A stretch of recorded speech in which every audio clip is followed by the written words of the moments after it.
အားလုံးပဲမင်္ဂလာပါဒီစင်ကျွမ်းတဲ့တင်တဲ့ကြောင်းနေကျေးဇူးလိုက်ပါတယ်ဒီနေ့အတွက် N3 ရဲ့ grammar ဒါကဒီဘယ်လောက်လဲ58လောက်ဖြစ်မယ်ထင်တယ်နော်စိန်ဒီတွေမသိတော့လို့ဒီတိုင်းလေးပဲထားလိုက်မယ်နော်ကဲဟာဆိုရင်နံပါတ်ကတော့94ကိုရောက်လာပါပြီအခု130ဆိုရင်130နဲ့2လားမသိဘူးအဲ့ဒါဆိုရင်ပြီးမှာနော်ပြီးတော့မယ်နော်အဲ့ဒါလေးပြီးတော့ရတော့ဆိုရင်နောက်ထပ်တစ်အုပ်ပေါ့နော်စမွဲမှာလည်းအဆင်ပြေမဲ့စာအုပ်ပေါ့နော်အဲ့ဟာကိုသင်ပေးပါမယ်နောက်ထပ်တစ်အုပ်ကတော့ဒီလိုမျိုးမဟုတ်တော့ဘဲနဲ့စမွဲမှာမတိမဖြစ်လောက်ထားရင်ပို့ပြီးတော့ကောင်းတဲ့စာအုပ်မျိုးပေါ့စာလောက်ထားရင်ပို့ပြီးအဆင်ပြေတဲ့စာအုပ်မျိုးသွားပါမယ်ကဲအဲ့ဆိုလို့ရှိရင်94ကိုသွားရအောင်ဒီမှာသူပါပြီးထားလဲဆိုရင်နိုင်နာနီခိုတိုတိုအစ်တာရာဆွေ grammar pattern အဲ့ကွက်လက်ခိုတိုတိုအစ်တာရာဆွေ grammar pattern လို့ဆိုရင်တော့ဆိုရင်အဓိပ္ပာယ်ရှိပါတယ်လို့ဆိုရင်တော့တော့ကကြတော့စိတ်ခံစားချက်စိတ်လှုပ်ရှားမှုတွေကိုအားကောင်းကောင်းနဲ့ဖော်ပြတဲ့အခါမှာသုံးတယ်စိတ်ခံစားချက်စိတ်လှုပ်ရှားမှုတွေကိုအားကောင်းကောင်းနဲ့ဖော်ပြတဲ့အခါမှာသုံးပါတယ်ဟုတ်ပြီနော်စိတ်ခံစားချက်စိတ်လှုပ်ရှားမှုတွေကိုအားကောင်းကောင်းနဲ့ဖော်ပြတဲ့အခါမှာသုံးတယ်ကိုယ့်ရဲ့စိတ်ခံစားချက်ကိုယ့်ရဲ့စိတ်လှုပ်ရှားမှုတွေကိုအားကောင်းကောင်းနဲ့ဖော်ပြတဲ့အခါကျရင်ခိုတိုတိုအစ်တာရာအဲ့လိုလို့ဆိုရင်တော့ဆိုရင်အဓိပ္ပာယ်ပေါ့ကဲအားဆိုလို့ရှိရင်သူက e adjective သုံးမယ်နာဆိုရင်နာ adjective သုံးမယ်ပေါ့နာ adjective သုံးမယ်ဟုတ်ပြီနော်အဲ့ဆိုတော့ကကြနောက်ထပ်တစ်ခုကကြဆရို့ပေါ့နော်ဒီနေရာလေးမှာကိုက adjective တွေကိုနော်စအနေနဲ့ပြောင်းလိုက်မယ်စဆိုရ grammar pattern သိရမဟုတ်လား and4 မှာပါပြီးသားတကယ်လို့မသိဘူးဆိုရင်စကကြတော့ဆရို့adjective တွေကို noun အဖြစ်နဲ့ပြောင်းလိုက်တာ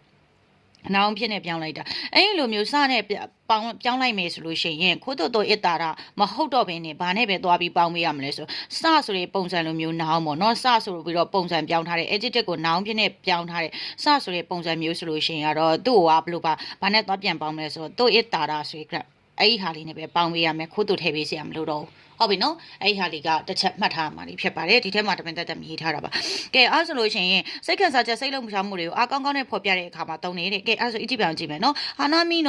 ီဆိုတာပန်းသွားကြည့်တာပန်းကြည့်ပွဲရဲ့ခ ्या ခုနော်ဧည့်သည်တွေရဲ့အိုးများတယ်ခိုးတိုအစ်တာရာပန်းကြည့်ပွဲဧည့်သည်တွေများလားလာတဲ့သူတွေများလားအမလေးပန်းကြည့်ပွဲလာတဲ့သူတွေပေါ့နော်မျာ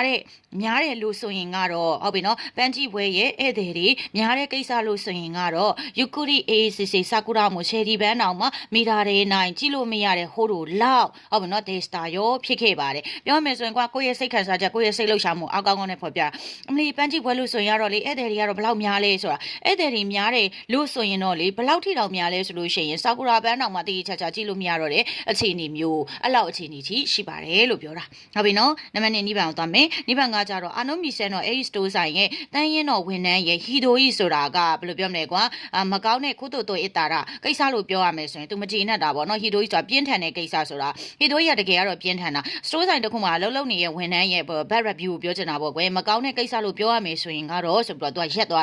သွားပြီးတော့အခါကျသူဘာပြောလဲဆိုတော့မိုးနီးတို့ဆိုတာ2ကြိမ်ဟုတ်ပြီနော်နောက်ထပ်ဒီမှာနီးတို့က2ကြိမ်ဖြစ်တယ်အဲ့ဒါကိုနောက်တစ်ကြိမ်လို့ဘာသာပြန်လို့ရတယ်အခုတစ်ချိန်သူသွားခဲ့တဲ့အခါမှာဟီဒိုကြီးဖြစ်သွားတယ်မကြိုက်ဘူးပေါ့အဲ့လိုပုံစံမျိုးအဲ့ဒီ store ဆိုင်ရဲ့ဝန်ထမ်းရဲ့ဟီဒိုကြီးခိုးတော့ပေါ့နော်ပြောရမယ်ဆိုလို့ရှိရင်စိုးရတဲ့ကိစ္စလို့ပြောရမယ်ဆိုရင်ကတော့နောက်တစ်ချိန်အခိတခုနိုင်မသွားချင်တော့ဘူးအခုတစ်ချိန်သွားခဲ့ပြီအဲ့ဒါမိုးဆိုတာထားလိုက်ရောနီးတို့ဆိုတာ2ချိန်ဖြစ်တဲ့အတွက်နောက်တစ်ချိန်မသွားချင်တော့ဘူးဆိုရင်အထိပ္ပယ်မျိုးဖြစ်ပါတယ်အဲ့လောက်တောင်မှပြင်းထန်တယ်ပေါ့သူရဲ့စိတ်ခံစားချက်အားကောင်းကောင်းနဲ့ဖော်ပြလိုက်တာဖြစ်ပါတယ်ပြောရမယ်ဆိုရင်ဝန်ထမ်းကဘလို့သူ့ကိုဆက်ဆံလာလဲတော့မသိဘူးပေါ့နော်အဲ့လိုပုံစံမျိုးစက်မှန်ကကြတော့အိုကီနာဝါနော်အိုကီနာဝါရဲ့ဦးမီနော်ပင်လယ်ရဲ့အာဝုစာဆိုတာပြာတာကိုပြောတာပင်လယ်ရဲ့ပြာတာပေါ့နော်ပင်လယ်ပြတို့ဒီမှာဆိုလို့ရှိရင်စနဲ့သူကပြောထားတယ်စဖြစ်တဲ့အတွက်ခိုးတိုလို့မတုံးတော့ဘဲနဲ့တို့အစ်တာတာကိုတန်းပေါင်းတာဟုတ်ပြီနော်စဆိုအာဝိရပြာတော့အာဝုစာဆိုအပြာအဲ့ဆိုတော့အိုကီနာဝါရဲ့ပင်လယ်တွေရဲ့ပြာတယ်ဆိုတဲ့အရာပြားတယ်ဆိုတဲ့ကိစ္စဆိုရင်တော့အဲ့လိုပုံစံမျိုးပေါ့ပြားတယ်လို့ဆိုရင်တော့အိုကီနာဝါမှာရှိတဲ့ပင်လယ်တွေဘယ်လောက်ပြားလဲမပြားလဲအဲ့ဟာကိုပြောချင်တာကွာပြားတယ်လို့ဆိုရမယ်ဆိုရင်တော့မာတို့တဲ့တကယ်ကိုအဲ့ကတော့ရုပ်ရှင်ထဲမှာရှိတဲ့ဝန်ရှင်ဆိုတာဘာကိုပြောချင်တာလဲဆိုရင်1က1ရှင်ဆိုတာက SEN sing လို့ပြောတာပေါ့နော်တစင်းပေါ့ပြောရမယ်ဆိုလို့ရှိရင်ကိုအဲ့ဒီရုပ်ရှင်ထဲမှာပါတဲ့ဇက်ကွက်တကွက်ကိုမိတဲ့ဤလိုမြင်နေရတယ်ဟုတ်ပြီနော်မိတဲ့ဤလိုကြည့်ရတဲ့ရော်ဒေစတာကြည့်ရတယ်လို့မျိုးပဲဖြစ်ခဲ့ပါတယ်ဘယ်လောက်ထိတောင်မှစိတ်လှုပ်ရှားစရာကောင်းလဲဘယ်လောက်ထိတောင်မှပြာလဲနော်ကိုယ့်ရဲ့စိတ်ခံစားချက်နဲ့ပြောလိုက်တာဟုတ်ပြီနော်အိုကီနာဝါရဲ့ပင်လယ်ရဲ့ပြာတယ်လို့ဆိုရင်ကတော့လေဟုတ်ပြီနော်တကယ်ကိုရုပ်ရှင်ထဲမှာစင်းတစင်းအနေနဲ့ကြည့်ခဲ့ရတယ်လို့မျိုးပဲကြည့်နေရတယ်လို့မျိုးပဲဖြစ်ခဲ့ပါတယ်ဆိုတဲ့အဓိပ္ပာယ်မျိုးလေးဖြစ်ပါတယ်ဒါဆိုလို့ရှိရင်ဒီရဲ့ခိုးတိုရဲ့တာတာလေးလည်းရပါမယ်နောက်ထပ် grammar pattern သွားပါမယ်နောက် grammar pattern ကကြတော့ခုစယ်နီရဲ့သားနဲ့ ဆိုရင် grammar pattern လေးသူကကြတော့တပားသူကိုအပြစ်ပြောတာအဲ့ဒါကြောင့်မို့ကိုတိုင်းကတော့ဘယ်တော့မှကိုအပြစ်ပြောတဲ့နေရာမှာမသုံးဘူးသူတပားကိုအပြစ်ပြောတာသူတပားကိုဝေဖန်တာအဲ့လိုနေရာမှာသုံးတယ်ဥမာအဖြစ်ကွာဘယ်လိုပုံစံမျိုးလဲဆိုရင်အမေကတချင်းဆိုတာတော့မကောင်းရတာနဲ့မိုက်ကင်လိုက်ပြီဆိုရင်ချဘူးမချဘူးအဲ့လိုပုံစံမျိုး तू ကအလုပ်ကြတော့မလုပ်ရတာနဲ့သူများကိုကြတော့အမြဲတမ်းပဲနော်အပြစ်ပြောတယ်အဲ့ပုံစံမျိုးကွာကိုကိစ္စကိုပြောတာမဟုတ်ဘဲနဲ့သူများကိုအပြစ်မြင်တဲ့ပုံစံမျိုးမှာသုံးတာဖြစ်ပါတယ်သူများကိုအပြစ်ပြောတဲ့ပုံစံကိုနေရာမှာတော့လုံးဝမသုံးပါဘူးအဲ့ဒါလေးမှတ်ထားပါနော်ကိုနေရာမှာတော့လုံးဝမသုံးကဲဒါကတော့ကျွန်မခုနတော့ရေတောက်လိုက်တော့ရေတွေဆူသွားပါတယ်ကဲဟုတ်ပြီအဲ့ဆိုသူတပားကိုအပြစ်ပြောတာဝေဖန်တဲ့အခါမှာသုံးတယ်သူက plain form plus ခုစင်နီလိုက်တယ်နာ adjective ဆိုရင် plain form မှာနာ adjective ဆိုလို့ရှိရင်နာပြန်ထည့်ပြီးတော့ခုစင်နီထည့်မယ်နောင်တော့ခုစင်နီဖြတ်ပါတယ်ကဲအဲ့ဆိုအကြည့်ပါကြည့်ပါနော်ဒီမှာဆိုလို့ရှိရင် imasuku ဆိုတာအခုချက်ချင်း ikimasu တဲ့သွားမယ်တဲ့ဟုတ်ပြီနော်အစ်တာပြောခဲ့တာအစ်တာခုစင်နီပြောခဲ့ရတာနဲ့အခုချက်ချင်းသွားမယ်လို့ပြောခဲ့ရတာနဲ့အကြီးကန်တတ်တဲ့ဆိုတာစောင့်တော့ပြောတာတနာကြီးကြာသွားတာကိုပြောတာအကြီးကန်တတ်တယ်မို့တနာကြီးကြာသွားရင်တောင်မှလေးပဲတနာကြီးကြာသွားတာဒါတောင်မှလေးပဲခုနိုင်မလာသေးဘူးပေါ့ပြောရမယ်ဆိုဒါကတော့မြန်မာလိုတိုင်းရရေးထားတာပေါ့မြန်မာတွေကမြန်မာလိုတိုင်းရရေးထားတာဖြစ်နေပြီမြန်မာတွေကစောက်ထိုးပြောတာလေဒါဂျပန်တွေကသူတို့ကဓာတ်ရိုက်ရေးတာဥမာအဖြစ်ကွာဆိုတော့တနေ့ရောက်သွားမယ်ဆိုလို့ရှိရင်ငါလာပြီလို့ပြောတာလာပြီလို့ပြောရဲဆိုလို့ရှိရင် ikimas နဲ့မှတုံးလို့မရတာမြန်မာတွေကအဲ့ဒါကိုစောက်ထိုးပြောတာသူတို့ကကြတော့အတဲ့ပြောတာလေအဲ့ဆိုအခါကျချက်ချင်းဒီဟာကြတော့ဘလူဘာသာပြန်မလဲဆိုလာမယ်လို့ပြောခဲ့ရတာနဲ့အဲ့လိုအထိပဲအဲ့ဒါတနာကြီးကြတာတောင်ရောက်မလာသေးဘူးတကယ်ကမြန်မာတွေကကြလာမယ်ဆိုတာအဲ့ဒီနေရာကိုသွားရတာအဲ့ဒါကြောင့်မို့ ikimas နဲ့ပြောထားတာနော်ချက်ချင်းသွားမယ်လို့ပြောထားရတာနဲ့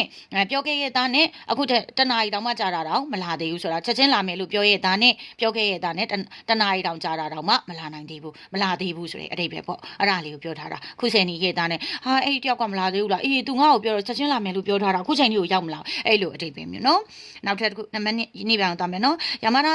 နာဆိုတဲ့တယောက်ကလေဆိုတဲ့အတိတ်ပဲပေါ့နော်ယာမာနာကလေတဲ့ဟွန်တော့ကတကယ်ကတော့ခါနူဂျောကစကီနာခုချိန်ကြီးကောင်မလေးကိုကြိုက်ရတာနဲ့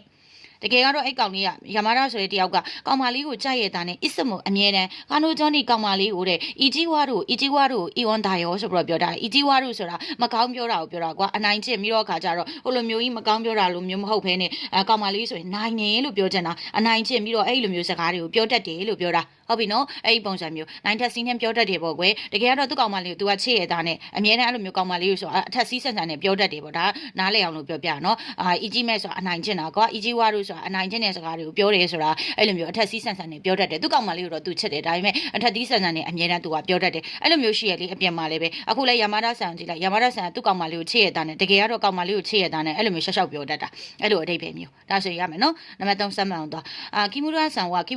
ဆိုလို့ရှိရင်မွန်ကူဘာကာရီကိုcomplain နေကြီးပဲပြောနေတယ်ဟိုကမကောင်းဒီကမကောင်းဟိုကမလုပ်ဘူးဒီကမလုပ်အဲ့လိုမျိုး complain နေကြီးပဲပြောနေတယ်စုံနှုတ်ခုစေအဲ့လိုဖြစ်ရတာနဲ့နားနေမှုရှိနိုင်သူကြတော့ဘာမှမလုပ်ဘူးအဲ့လိုအတိတ်ပဲဟုတ်ပြီနော်အဲ့လိုသူများတော့တွားပြီးတော့ကကြာ complain တွေတက်နင်လောက်တာမှားတယ်ဟိုဟာတွေဖြစ်တယ်ဒါတွေဖြစ်တယ်အဲ့လို complain တွေဖြစ်နေရတာနဲ့နားနေမှုရှိနိုင်သူကြတော့ဘာမှမလုပ်ဘူးအဲ့လိုအတိတ်ပဲမျိုးဖြစ်ပါတယ်ဒါဆိုလို့ရှိရင်ဒါလေးကသူများကိုအပြစ်တင်ပြောဆိုတဲ့အခါမှာသုံးတယ်ကိုတို့ရဲ့တာရာဆိုတဲ့ grammar pattern ကကြာစိတ်ခံစားချက်စိတ်လှုပ်ရှားမှုတွေကိုအကောင်းကောင်းနဲ့ဖော်ပြတဲ့အခါမှာသုံးပါတယ်ကဲအားဆိုလို့ရှိရင်စဟိကဒီနေရာမှာဒီမှာပဲရက်လိုက်မယ်ဘာလို့လဲဆိုတော့ video file ရမ်းရှိလို့ရှိရင်